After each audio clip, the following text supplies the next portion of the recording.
اب یہ جو قانون جس کو ایز اے ہول ایک خاکہ کشی کی گئی کہ یہ شاید سارے کا سارا قانون ہی کچھ ایسا نیگیٹو ہے.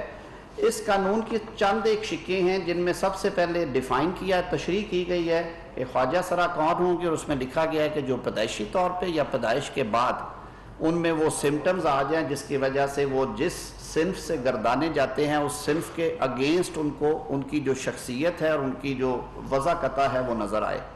اس میں کہیں نہیں لکھا گیا کہ ایک اچھا خاصا جو شخص ہے وہ بھی خود بخود یہ ہو جائے گا. اس کی باقی جو پہلی شکیں ہیں ان کو آئسولیشن میں پڑھا گیا جب رجسٹریشن کی بات آئی 18 سال کی عمر کو پہنچتے ہوئے.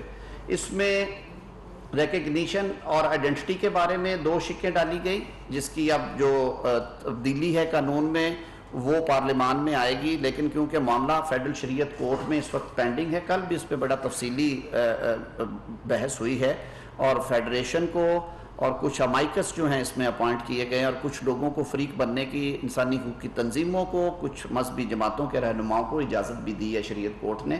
حکومت پاکستان بھی اس میں فریق ہے اور جیسے میں نے کہا کہ ہم نے اس حد تک بالکل وہ کلیئرٹی کے ساتھ جواب داخل کرایا ہے.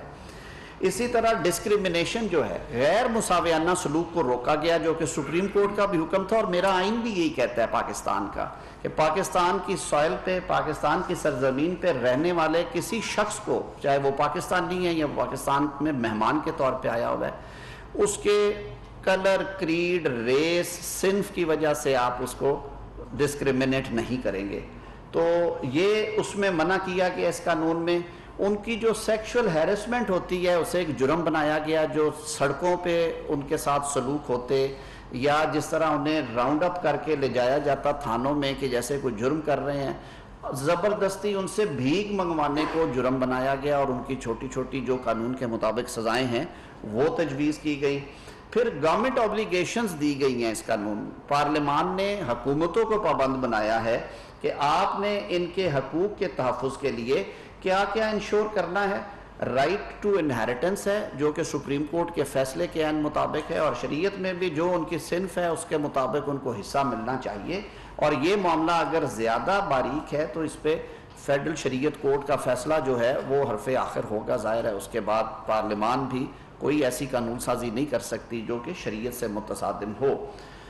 رائٹ ٹو ایجوکیشن ہے کہ ان کے لیے کنڈیوسو ایک بہتر انوائرمنٹ ہو کہ وہ تعلیم حاصل کر سکیں. اور اب آپ ٹی وی اخبار میں دیکھتے ہیں کہ ان میں ڈاکٹرز بھی بن رہے ہیں، انجینئرز بھی آ رہے ہیں، کوئی وکیل بھی 2-4 نظر آئے ہیں، تو تاکہ وہ معاشرے کا یوزفل حصہ، کارآمد حصہ بن سکے. رائٹ ٹو امپلائمنٹ ہے، جیسے ہم پہلے کوٹا مختص کرتے ہیں، ایسی جو کلاسز ہیں معاشرے کے اندر، طبقات ہیں جو کہ محروم ہیں، جن میں تعلیم کی کمی ہے یا دور افتادہ ہیں یا پسماندہ ہیں، تو ان کو حکومت کو یہ کہا گیا کہ آپ کوٹا جب مقرر کرتے ہیں تو اس صنف کو بھی آپ سامنے رکھا کریں. رائٹ ٹو ہیلتھ کا بھی ایشو تھا کہ انہیں ہاسپٹلز میں وہ ٹریٹمنٹ نہیں تھی ملتی، میل فیمیل وارڈ کس میں داخل کریں یہ پرابلم آتی تھی. تو یہ اس میں طے کر دیا گیا کہ ان کے لیے الگ سے جو ہے وہ چھوٹے وارڈز بھی قائم کرنے پڑے تو وہ کرے، تاکہ ان کی اگر انڈور ہیلتھ فیسلٹیز ہیں وہ کمپرومائز نہ ہوں ان انسانوں کی. اسی طرح پراپرٹی خریدنے کے حوالے سے کیونکہ نادرہ رجسٹریشن مسئلہ تھا، انہوں نے کہا وہ لنک ہو جائے گا تو they have a right to purchase property, اپنا گھر بنائیں رہیں اس میں. فنڈامنٹل رائٹس کی گارنٹی دی گئی کہ وہ وائلیٹ نہیں ہوں گے. میرے خیال میں اس کی ضرورت بھی نہیں تھی، وہ ہمارا آئین کہتا ہے، یہ ریاست کی ذمہ داری ہے. اور ساتھ میں جو ان کے ساتھ جبر استبداد تھا، ان سے بھیک منگوانا، ان کو سیکشولی ہیرس کرنا، اس کو پی پی سی سے ہٹ کے بھی جرم بنا دیا گیا. اور ساتھ میں کہا گیا کہ آپ ان کے لیے جیلوں میں الگ سیل بھی بنائیں گے، یہ بھی اس قانون میں ہے. اور اس طرح کی اور بہت ساری چیزیں.